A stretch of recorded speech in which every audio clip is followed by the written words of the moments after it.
మంత్రి లోకేష్ గారు మోడీ గారితో భేటీ కావడం అయితే జరిగింది. మరి లోకేష్ గారే వెళ్లారా? లేదంటే మోడీ గారే పిలిపించుకున్నారా? అనే విషయాలైతే తెలుసుకుందాం. దీని గురించి అయితే మాట్లాడేందుకు ప్రస్తుతం మనతో పాటు సీనియర్ జర్నలిస్ట్ సిఎస్ రావు గారు ఉన్నారు. నమస్తే అండి. సార్, లోకేష్ గారు మోడీ గారు ఎందుకు భేటీ అయ్యారు? అసలు భేటీ అయిన తర్వాత ఏం జరిగింది? మరి లోకేష్ గారే వెళ్లారా? లేదంటే మోదీ గారే పిలిపించుకున్నారా? ఇప్పుడు గంట పాటు వాళ్ళిద్దరి మధ్య భేటీ జరిగింది ఢిల్లీలో. ఇప్పుడు శుక్రవారం రోజు దాదాపు 12:30 నుంచి 1:30 ఆ ప్రాంతంలో జరిగింది. దాదాపు గంట పాటు మీటింగ్ ప్రధానమంత్రి గారితో ఒక రాష్ట్రానికి సంబంధించిన మంత్రి భేటీ అయ్యారని అంటే కీలకమైనటువంటి అంశాలు అయితే ఖచ్చితంగా చర్చకు వచ్చి ఉంటాయి కదా. పైగా నరేంద్ర మోడీ గారు బాగా బిజీగా ఉన్నటువంటి సమయం ఇది. ఎందుకంటే అంతర్జాతీయ పరిణామాలు, జాతీయ పరిణామాలు ఇవన్నీ చాలా టెన్షన్ నెలకొన్నటువంటి పరిస్థితులు ఇప్పుడు ఉన్నటువంటివి. ఇలాంటి సమయంలో లోకేష్ గారు తోటి గంట పాటు ఆయన సమావేశం అయ్యారని అంటే ఖచ్చితంగా ఒక సంచలనమైనటువంటి అంశాల మీదనే వాళ్ళిద్దరి మధ్య చర్చకు వచ్చి ఉంటుంది. ఒకటి. రెండు, అసలు లోకేష్ గారు అపాయింట్మెంట్ అడిగారా నరేంద్ర మోడీ గారిని, లేదంటే నరేంద్ర మోడీ గారు ఫోన్ చేసి పిలిపించారా? ఇది ఒక చర్చ జరుగుతుంది. ఎందుకనంటే నరేంద్ర మోడీ గారు లోకేష్ గారిని గతంలో అనేక సందర్భాల్లో నువ్వు ఢిల్లీ వచ్చి నన్ను కలువు అని చెప్పేసి ఆయన అన్నారు. అన్నప్పుడు ఈయన క్యాజువల్గా అని ఉంటారులే అన్నట్టుగా లైట్గా తీసుకున్నారు. ఒకరోజు ఇక్కడ అమరావతిలో పునర్నిర్మాణ సదస్సుకు వచ్చినప్పుడు, సమావేశానికి వచ్చినప్పుడు నువ్వు ఎందుకు రావట్లేదు, నేను చెప్పాను కదా నువ్వు ఎందుకు రావట్లేదు అని చెప్పి ఆయన అన్నారు. అప్పుడు ఫ్యామిలీతోటి కలిసి నాకు తెలిసినంత వరకు మే 17వ తారీఖు అనుకుంటా, దాదాపు 2-3 నెలల క్రితం ఫ్యామిలీతోటి వెళ్ళారు. బ్రాహ్మణి గారు, లోకేష్ గారు, అలాగే దేవాంశ్, ఆ ఫ్యామిలీ వెళ్ళి అక్కడ కలిశారు. దాదాపు 3-4 అవర్స్ ఉన్నారు మోడీ గారి ఇంట్లో. ఆయనతో పాటు కలిసి డిన్నర్ చేశారు. ఆయన ఇచ్చినటువంటి సలహాలు సూచనలు తీసుకున్నారు ఎవరు, లోకేష్ గారు. సో దాదాపు అంతసేపు ఉన్నారని అంటే ఖచ్చితంగా నీకు ఒక ఆత్మీయమైనటువంటి ఆప్యాయతతో కూడుకున్నటువంటి ఆతిథ్యాన్ని ఇచ్చినట్టే నరేంద్ర మోడీ గారు. దాదాపు ఎవరికి కూడా అంత ఆతిథ్యం వల్ల 2019 నుంచి 2024 వరకు ముఖ్యమంత్రిగా జగన్మోహన్ రెడ్డి గారు ఉన్నారు. ఏ రోజు కూడా సతీ సమేతంగా మీరు వచ్చి ఆతిథ్యం స్వీకరించండి అని చెప్పలేదు.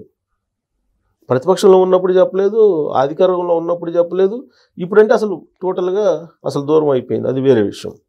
కానీ అంత ఆప్యాయతగా లోకేష్ గారిని ఫ్యామిలీతోటి రమ్మని చెప్పి ఆప్యాయతగా ఆహ్వానించినంతగా ఎవరిని ఆహ్వానించలేదు. సో కలిసి వచ్చారు. దాదాపు 3-4 నెలలు పైన అయింది. ఆయన ఏదో అప్పుడు నరేంద్ర మోడీ గారు ఒక సూచన ఇచ్చారు. ఆ సూచన మేరకు ఈయన కూడా వెళ్తున్నారు. సో ప్రజలకి సేవ చేయడానికి, ప్రజా శ్రేయస్సుల దృష్ట్యా ఏదైనా ఒక నిర్ణయం తీసుకున్నప్పుడు ఎన్ని ఆరోపణలు వచ్చినా, ఎన్ని విమర్శలు వచ్చినా కానీ పట్టించుకోవాల్సిన అవసరం లేదు, మనం ముందుకు వెళ్తే సక్సెస్ అవుతామని చెప్పి సక్సెస్ ఫార్ములాని లోకేష్ గారికి నరేంద్ర మోడీ గారు బోధించారు. ఈయన అడిగారు ఆయన వెళ్ళిన సందర్భంగా, మీరు ఎంత ఓటమి ఎరిగిన నాయకుడిగా ఉన్నారు కదా, 3 సార్లు గుజరాత్ ముఖ్యమంత్రిగా చేశారు, 3 సార్లు ప్రధానమంత్రిగా అయ్యారు, ఎలా కాగలిగారు అనే దాని మీద ఈయనకి ఇచ్చినటువంటి ఒక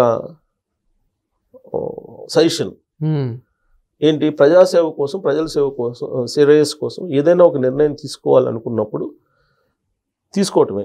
ఎవరైనా ఆపరేటించినా, విమర్శలు చేసినా అది ప్యూర్గా 100కు 100% ప్రజా సంక్షేమం, ప్రజా శ్రేయస్సు కోసం అయితే ఎవరు మనం వెనక్కి తగ్గాల్సిన అవసరం లేదు. అందుకే అదే ఫార్ములాతో నేను వెళ్ళి సక్సెస్ అయ్యానని చెప్పి నరేంద్ర మోడీ గారు చెప్పారు. దాన్నే నేను ఇప్పుడు అనుసరిస్తున్నానని చెప్పి లోకేష్ గారు కూడా ఈ మధ్యకాలంలో చెప్తున్నారు. సో అంటే వాళ్ళిద్దరి మధ్య అంత ఆప్యాయంగా మాట్లాడుకునేటువంటి వాతావరణం మనం చూసాం. ఇప్పుడు వాస్తవం ఇప్పుడేంటి, ఇప్పుడు నరేంద్ర మోడీ గారే పిలిచారా లేకపోతే ఈయన అపాయింట్మెంట్ తీసుకున్నారని అంటే, ఈయన అపాయింట్మెంట్ తీసుకున్నటువంటిది దాఖలాలు అయితే కనిపించట్లా నాకు. ఎందుకంటే ఒకవేళ ఈయన అపాయింట్మెంట్ తీసుకుంటే కనుక ఖచ్చితంగా పిఎం ఆఫీస్ నుంచో లేకపోతే ఈ మినిస్టర్ ఆఫీస్ నుంచో బయటకు వస్తుంది. కానీ ఆల్ ఆఫ్ సడన్గా రేపు ఢిల్లీ వెళ్తారనగా ముందు రోజు లీక్ అయింది, రేపు లోకేష్ గారు ఢిల్లీ వెళ్తున్నారని. అంటే నరేంద్ర మోడీ గారే ఏదో ఫోన్ చేసి పిలిపించారు. ఓకే. సో నరేంద్ర మోడీ గారి పిలిపించారు కాబట్టి ఆలోచన ఇంత బిజీగా ఉన్నా కానీ లోకేష్ గారితో 1 అవర్ మాట్లాడారు ఆయన. అయితే ఏం మాట్లాడుంటారు వీళ్ళిద్దరి మధ్యలో, ఎలాంటి అంశాలు చర్చకొచ్చి ఉంటాయి అనేది కనుక మనం ఒక్కసారి ఊహించుకుంటే, సరే బయటికి చెప్తుంది ఏంది, జిఎస్టీ మీద ధన్యవాదాలు చెప్పడానికి, లేదంటే విద్యా సంస్కరణలు చేపడుతున్నాను, ఆ విద్యా సంస్కరణలు నచ్చి డబ్బులు ఇచ్చారు, ఫండ్ ఇచ్చారు కేంద్ర ప్రభుత్వం, అందుకు ధన్యవాదాలు చెప్పడానికి వెళ్ళాను, తర్వాత యోగాంధ్ర సక్సెస్ అయింది, ఆ సక్సెస్ సంబంధించిన అంశాన్ని మేము ఇద్దరం చర్చించుకున్నాం ఇవన్నీ చెప్పారు. ఇవి చర్చించుకోవడానికి అంత టైం ప్రధానమంత్రి ఎవరు లేదా మంత్రి హోదాలో లోకేష్ గారు కూడా అలాంటి అంశాలు ప్రస్తావించరు. ఆ విలువైనటువంటి అంశాలు రాజకీయపరమైన అంశాలు అయి ఉంటుంది. ఖచ్చితంగా రాజకీయపరమైన అంశాలు, రాజకీయపరమైన నిర్ణయాలు అయి ఉంటాయి. ఏ నిర్ణయాలు అయి ఉంటాయి అని అంటే లిక్కర్ స్కామ్. ఆంధ్రప్రదేశ్లో లిక్కర్ స్కామ్ అనేది ఒక పెద్ద స్కామ్. దానికి సంబంధించి అరెస్టుల పరంపర కొనసాగుతుంది. ఆల్మోస్ట్ విచారణ చివరి దశకు వచ్చేసింది. ఇప్పుడు అవసరమైనటువంటి సమాచారం, అవసరమైన ఇన్ఫర్మేషన్ని ఆల్రెడీ ఆంధ్రప్రదేశ్ సిట్ సేకరించేసింది. ఏం అవసరమైనటువంటి జగన్మోహన్ రెడ్డి గారిని అరెస్ట్ చేయడానికి అవసరమైనటువంటి ఫుల్ ప్లెడ్జ్డ్గా ఉండే ఇన్ఫర్మేషన్ రాబట్టారు. ఎలా రాబట్టగలిగారు అని అంటే, ఒక 2 రోజుల క్రితం అంటే లోకేష్ గారు ఢిల్లీ వెళ్ళడానికి ముందు అనిల్ రెడ్డి అనేటువంటి అతన్ని పోలీసులు అదుపులోకి తీసుకున్నారు. అనిల్ రెడ్డి అనే అతన్ని. దానికంటే ముందు 2 డేస్ ముందు దేవరాజు అనేటువంటి అతన్ని అదుపులోకి తీసుకున్నారు. ఈ దేవరాజు అనేటువంటి అతన్ని అదుపులోకి తీసుకున్నది ఎవరికీ తెలియదు. కనీసం పేపర్లో కూడా ఎక్కడ, ఈవెన్ ఎల్లో మీడియాలో కూడా ఎక్కడ లీక్ కాల. అంత రహస్యంగా ఆ విచారణ చేశారు. ఎవరు ఈ దేవరాజు అంటే అనిల్ రెడ్డికి పిఏ. అనిల్ రెడ్డి ఎవరు అని అంటే జగన్మోహన్ రెడ్డి గారి బ్రదరు. మొత్తం ఆర్థికపరమైనటువంటి లావాదేవీలు కానీ, ఆర్థికపరమైన అంశాలు కానీ మొత్తం అనిల్ రెడ్డి చూసేవాడు. ప్రత్యేకించి లిక్కర్ స్కామ్లో ప్రతి రూపాయి కూడా అతనే లెక్క చూశారు. లెక్క చూసి అంతిమ లబ్ధిదారు జగన్మోహన్ రెడ్డి గారికి అందించడంలో ఇతను కీలక పాత్ర పోషించారు అనేది సిట్ ఇప్పుడు ఇన్ఫర్మేషన్ రాబట్టింది అనేది ఇప్పుడు బయటకు వస్తున్నటువంటి అంశం. అంటే మొత్తం ఇన్ఫర్మేషన్ మొత్తం రాబట్టేశారు. దానికి సంబంధించిన ఎవిడెన్స్ కూడా రాబట్టారు. బంగారం రూపంలో ఎంత వెళ్ళింది, డబ్బు రూపంలో ఎంత వెళ్ళింది, సూట్ కేస్ కంపెనీల రూపంలో మనీ లాండరింగ్ ఎంత జరిగింది, దీనికి సంబంధించి మొత్తం ఇన్ఫర్మేషను దేవరాజు అనే అతని దగ్గర నుంచి రాబట్టారు. ఎవరు? అనిల్ రెడ్డి అనే అతని పిఏ దేవరాజు. అనిల్ రెడ్డి జగన్మోహన్ రెడ్డి గారి బ్రదరు. ఆయన ఆర్థిక కార్యకలాపాలు, ఆర్థిక లావాదేవీలు అన్నీ చూసేటువంటి అతను అనిల్ రెడ్డి. అనిల్ రెడ్డి ప్రతిదీ కూడా ఆ పిఏ ద్వారా చేపిస్తాడు, దేవరాజు ద్వారా. దేవరాజుని పట్టేశారు పోలీసులు. దేవరాజు మొత్తం ఇప్పేశారు, ఇన్ఫర్మేషన్ మొత్తం ఇప్పేశారు. సో దీంతో మొత్తం బయటకు వచ్చింది. ఇకనేముంది, నెక్స్ట్ అరెస్టే. ఇంకేం లేదు, దర్యాప్తు అయిపోయింది. 2 షార్ట్ షీట్లు వేశారు, 3వ షార్ట్ షీట్ వేయడానికి కూడా అవసరమైనటువంటి సమాచారం రాబట్టేశారు. ఇక అరెస్టే మిగిలింది. ఇలాంటి పరిస్థితుల్లో అమిత్ షా గారు ఆల్రెడీ హోంశాఖ ఉన్నారు, ఆయనకి ఎప్పటికప్పుడు అప్డేట్ ఇస్తున్నారు. కానీ ప్రధానమంత్రి నరేంద్ర మోడీ గారు పిలిపించారు. నరేంద్ర మోడీ గారు లోకేష్ గారిని పిలిపించారు అని అంటే ఈ అరెస్ట్ని ఆపేయబోతున్నారా, లేకపోతే అరెస్ట్ని కంటిన్యూ చేయమని చెప్పడానికా అనేది కానీ ఒక ప్రశ్న వేసుకుంటే, కంటిన్యూ చేయమని చెప్పడానికి రమ్మని చెప్పాల్సిన అవసరంలే, అంతే కదా. డ్యూ కోర్సులో చట్టం దాని పని తాను చేసుకోబోతుంది. కానీ ఈ అరెస్టులకు సంబంధించి ఏదో ఒక సందేశం ఇవ్వడానికి పిలిపించి ఉంటారు.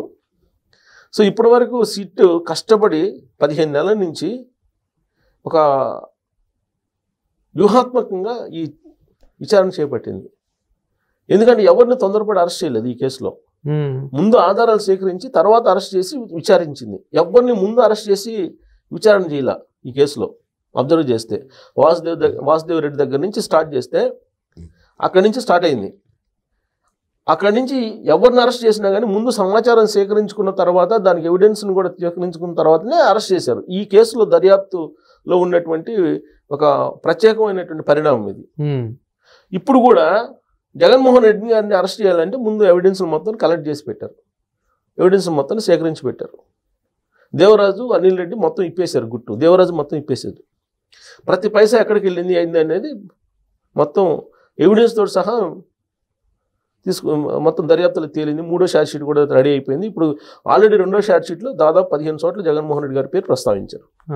ఇప్పుడు 3వ షార్ట్ షీట్లో దానికి సంబంధించినటువంటి ఎవిడెన్స్ ఏంటి అనేది ప్రొడ్యూస్ చేస్తారు.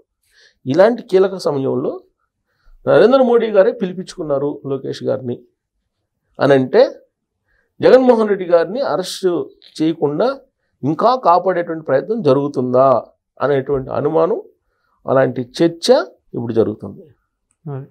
సో కాబట్టి దీన్ని బట్టి జగన్మోహన్ రెడ్డి అరెస్ట్ అవుతారా లేదా అనేది తెలుసుకోవచ్చు. Thank you sir. Thank you.